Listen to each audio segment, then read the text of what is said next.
एमका के अलावा एक और तकनीक पर डीआरडीओ कर रहा सीक्रेटली काम। आ रहा है नया अनमैन्ड हथियार जिसकी ताकत के आगे राख हो जाएंगे चीनी ड्रोन्स। दोस्तों, आधुनिक जंग में हथियार भी बदलते जा रहे हैं। हर देश अपने हथियारों के जखीरे में ऐसी तकनीकियों को शामिल करने में लगा है जिनका इस्तेमाल पहले बिल्कुल नहीं होता था। मतलब ये बिल्कुल नए तरह के हथियार हैं। जहां लेजर हथियारों का दमखम देखने को मिल रहा है, वहीं अनमैन्ड हथियारों और ड्रोन्स की ताकत जंग में बवंडर मचा रही है। रूस यूक्रेन की जंग में यूक्रेन ने रूस पर ताबड़तोड़ ड्रोन हमले किए हैं, जबकि रूस ने इनमें से ज्यादातर हमलों को अपनी एंटी ड्रोन ताकत और एनर्जी वेपन के जरिए तबाह कर दिया है। भारत के दुश्मनों चीन और पाकिस्तान के पास भी ऐसे घातक ड्रोन हैं जो काफी खतरनाक हो सकते हैं। इसी वजह से डीआरडीओ इन ड्रोन्स की तबाही के लिए ऐसे सिस्टम बना रहा है जो इन चुनौतियों को तो तबाह करेंगे ही, बल्कि भारत की हवाई सीमाओं को अभेद्य बना देंगे। तो डीआरडीओ के इस घातक हथियार के बारे में सब कुछ जानने के लिए वीडियो को आखिर तक देखिए और भारतीय वायुसेना के समर्थन में वीडियो को लाइक जरूर करें। 200 किलोमीटर तक दुश्मन की हर चुनौती होगी खाक। दुश्मनों के ड्रोन तो क्या परिंदा भी नहीं कर पाएगा एंट्री। जंग के मैदान में मानव रहित हथियारों का दमखम देखते हुए भारत न केवल एंटी ड्रोन सिस्टम पर मजबूती से काम कर रहा है, बल्कि घातक ड्रोन्स पर भी काम कर रहा है। जबकि हाल में ही अमेरिका से दुनिया के सबसे घातक ड्रोन हासिल किए गए हैं। भारत अपनी ड्रोन क्षमताओं के लिए किस तरीके से काम कर रहा है, इसके बारे में हम आगे बताएंगे। लेकिन उससे पहले हम आपको ये बताना चाहेंगे कि वो एंटी ड्रोन सिस्टम पर क्या बवाल मचा रहा है। डीआरडीओ ने पहले ही छोटे ड्रोन को तबाह करने के लिए एंटी ड्रोन सिस्टम बना रखा है।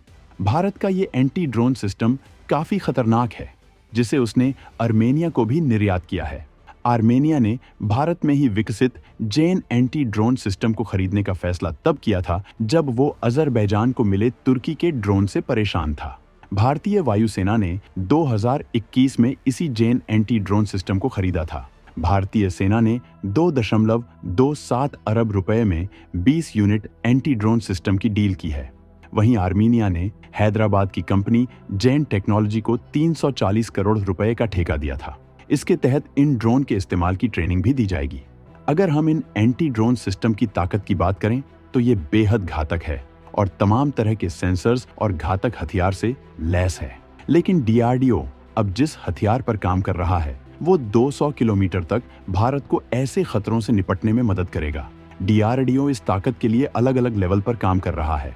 शॉर्ट रेंज चुनौतियों के लिए एंटी ड्रोन गन और जैमर की तैनाती की जा रही है, जो अपने दायरे में ऐसी चुनौतियों को तबाह करेंगे। जबकि लंबी दूरी की चुनौतियों के लिए डीआरडीओ एंटी ड्रोन डोम विकसित कर रहा है, जो मौजूदा सिस्टम की 15-20 किलोमीटर की सीमा से कई गुना ताकतवर है।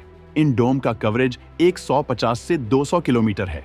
भारत इन हथियारों के लिए खुद ही तकनीक विकसित कर रहा है, जिससे कि रक्षा क्षेत्र में उसकी आत्मनिर्भरता मजबूत हो। भारत इसे ठीक से जानता है कि जंग के वक्त दोनों दुश्मन ड्रोन हथियारों का इस्तेमाल करेंगे। इसी वजह से पहले ही उनका इलाज तैयार किया जा रहा है।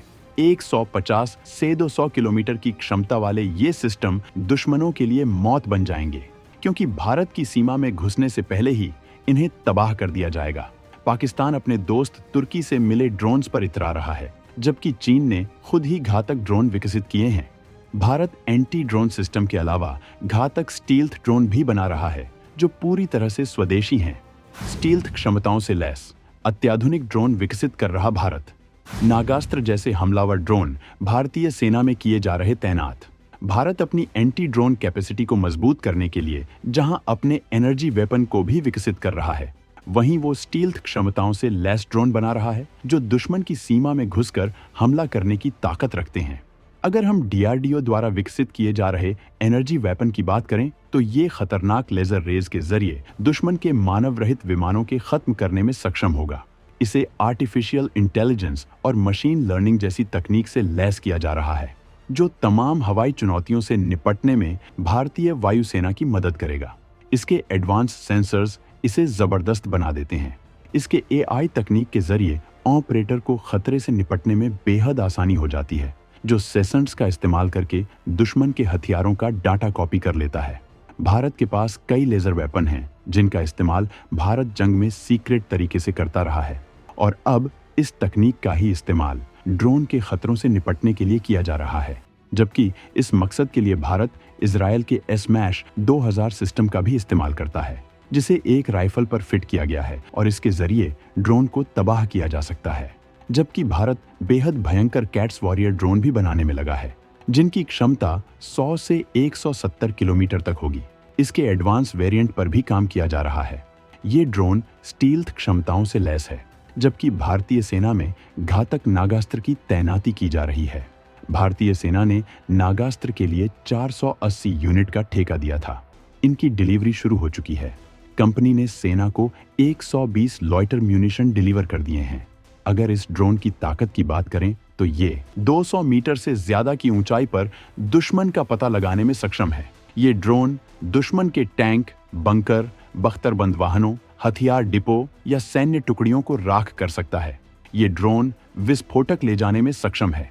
इसकी सबसे बड़ी खासियत यह है कि ये चुपचाप दुश्मन पर हमला करता है। इससे दुश्मन को संभलने का कोई मौका नहीं मिलता है। इसके जरिए चीन और पाकिस्तान से लगी सीमा पर सटीक हमला किया जा सकता है। ये ज्यादा तापमान पर बेहद ऊंचाई वाले इलाकों में भी काम करने की क्षमता रखता है। इसे पैदल सेना के लिए तैयार किया गया है।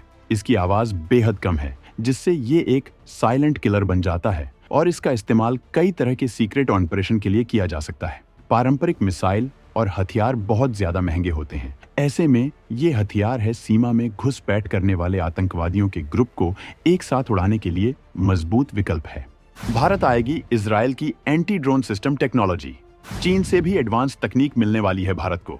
दोस्तों, भारत ने कुछ महीने पहले एंटी ड्रोन सिस्टम की टेक्नोलॉजी के लिए इजरायल से हेल्प मांगी, लेकिन कमाल की बात यह है कि इजरायल की एक नहीं बल्कि 9 कंपनियों ने अपनी अलग अलग तरीके की एंटी ड्रोन सिस्टम टेक्नोलॉजी देने का ऑफर भारत के सामने रखा है। आपको बता दें कि भारत और इजरायल के बीच एंटी ड्रोन की ये कोई छोटी मोटी डील नहीं है, बल्कि ये इतनी ज्यादा इंपॉर्टेंट है कि इसके लिए भारत की राजधानी नई दिल्ली में एक हाई लेवल की मीटिंग कंडक्ट कराई गई। और यह मीटिंग कोई 1-2 घंटे की नहीं थी, बल्कि यह मीटिंग लगातार 2, 3 और 4 सितंबर तक कंडक्ट की गई, क्योंकि दोनों देशों के बीच लगातार 3 दिनों तक चलाई गई। इस मीटिंग में डिफेंस सिक्योरिटी को लेकर और भी कई सारी पार्टनरशिप फाइनल हुई है।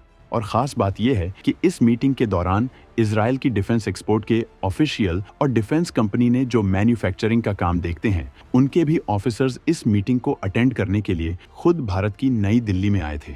भारत की तरफ से डिपार्टमेंट ऑफ डिफेंस मिनिस्ट्री समेत इंडियन डिफेंस मैन्युफैक्चरिंग के अधिकारी भी इसमें शामिल हुए थे और केवल इसी 3 दिन के भीतर कंडक्ट किए गए। इस सेमिनार में भारत की डिफेंस कंपनी और इजरायल की डिफेंस कंपनियों के साथ साथ अधिकारियों के बीच में 150 से भी अधिक व्यावसायिक बैठकें कंडक्ट कराई गई हैं। और यह अपने आप में ही डिफेंस सेक्टर के लिए एक काफी बड़ी अचीवमेंट है। और भारत का इसमें सबसे पहला मकसद यही था कि इजरायल की कंपनियों को इनवाइट किया जाए, ताकि वह भारत की कंपनियों के साथ मिलकर मेड इन इंडिया के तहत अपनी टेक्नोलॉजी एक्सचेंज करके मैन्युफैक्चरिंग कर पाए। और दूसरे ऑब्जेक्टिव में सबसे ज्यादा एंटी ड्रोन डिफेंस सिस्टम को लेकर फोकस किया गया है, क्योंकि इसकी जरूरत भारत को इस समय काफी ज्यादा है।